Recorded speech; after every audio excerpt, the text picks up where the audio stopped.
In today's video, we're going to be covering how to play the Eldritch trait in set 12, taking a look at augments, items, early game boards and more.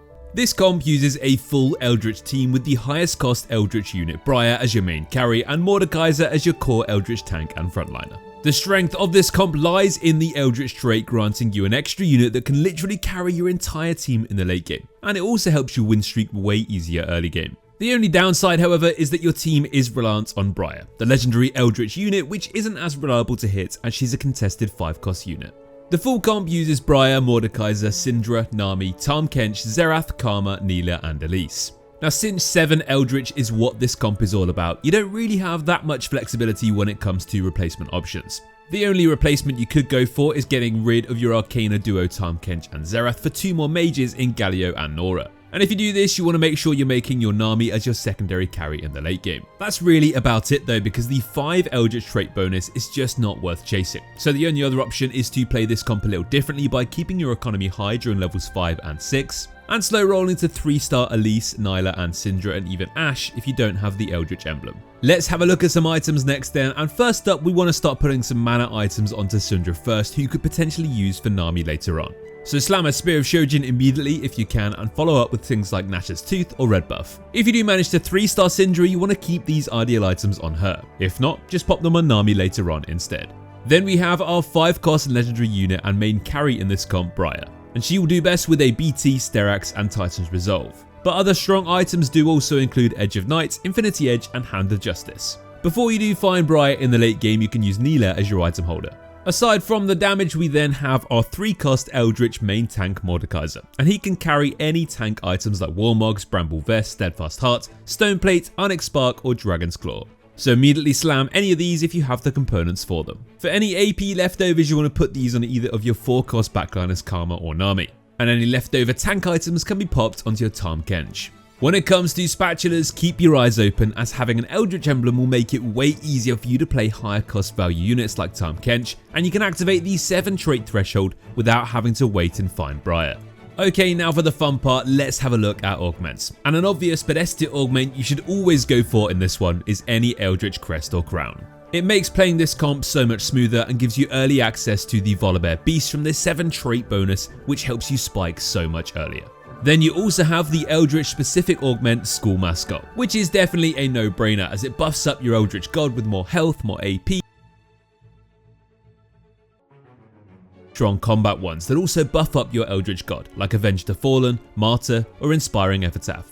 A tier augments include other strong combat augments like Giant and Mighty or any form of pumping up. There's also little buddies as we're playing a bunch of low cost Eldritch units, item augments like Unleash the Beast for an enhanced Sterak's Gauge on Briar, or even any form of Wandering Trainer for the hope of that dummy carrying an Eldritch emblem. Your best chance to win when playing this comp is by activating 10 Eldritch. There is probably no board in the game that can be stronger than summoning the Ancient Stormbringer God, as well as having 10 units on your board. However, for that to happen, you will need to get your hands on 3 Eldritch emblems, which is extremely hard to hit. The best way to do this is if you can open your game with a spatula or Training Golem's Carousel, where you already have a +1 Eldritch emblem on your board right from the start. After that, you'll want to play a full Eldritch board before any augment selection rounds start to increase your chances of getting another emblem, and make sure you always check out your charms for the one that gives you a spatula. Moving away from 10 Eldritch though, you can still win your games with an early win streak, so you can get your hands on Briar ASAP to start feeding her snacks and make her as big as possible. 3-starring tons of Eldritch units will also significantly increase your chances of winning, as your Eldritch God benefits from every extra star level on them. So try to pick up as many copies of Elise, Ashe, Syndra and Nilah as you can. Apart from that, getting to higher levels to 2-star your 5 costs and slotting in Xerath at level 9 will activate Arcana. So make him your high Arcana to make your team and your Eldritch God deal true damage and enjoy the first place LP. So let's get on to the game plan next step, and this is actually a hyper roll comp, which means you'll have to decide if you roll for 3-star low cost Eldritch units in the early game, or go on a big win streak right from the start and rush to higher levels if you aren't getting a lot of early units given to you in those early shops. The best opener for this one is to activate 3 Eldritch really early on, with Elise, Ashe and Syndra. Having these 3 will allow you to summon the first Eldritch God already, so then you can bring in a second shapeshifter like Shyvana to bolster your frontline even further. If you don't get any good Eldritch opener units though, you can also go for a loose streak and keep your economy high. Now's where it gets a bit more interesting. If you have two 2-star units of your Eldritch units Ashe, Elise and Syndra, then you'll actually want to stay at levels 5 and 6 with as much gold as you can save to slow roll and 3-star them.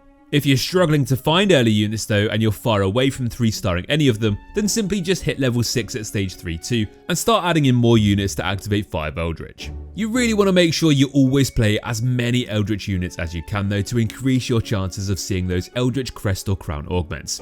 You'll also want to continue slamming carry items on your item holders to maintain your win streak and keep your economy strong. Towards the end of stage 3 you want to use your gold to rush to level 7 and pick up any of your 4-cost units on the way. Once you have any of your 4-cost AP carries, you can directly transition the Syndra items onto them. Obviously that's unless you 3-starred her along the way. Make it your priority to use your health and gold advantage from the win streak earlier and hit level 8 at around the mid of stage 4. This means you can now hover around 20 gold whilst trying to find a copy of Briar. Now you might lose a couple of fights until you have her, but once you have 7 Eldritch active, you'll become seriously strong again. Finally, let's have a quick look at the positioning then. Now half of your team will sit in the front line and half of your team will sit in the back. You want to have Syndra in the corner that's the same side as the enemy carry whilst Nami takes the opposite corner of the enemy carry. Then place Xerath and Karma sitting in the middle. For our frontliners, we're going to have Mordekaiser taking the center as our main tank. We'll have Tahm Kench next to him and Briar more on the edge of the frontline so she can immediately crash onto the enemy backline carry and start slicing them up. Then place Elise on the other side of the front line so you can split the enemy's focus a little bit, and place Neela just behind your front line to deal extra damage without getting bursted. That will give you everything you need to know on how to win with our God of Eldritch comp. Don't forget to download our desktop app to follow this guide step by step with our overlay. And whilst you're there, feel free to check out our S-tier expert video guides for all the strongest comps in every patch. Good luck guys, and we'll see you in the next one. Take care.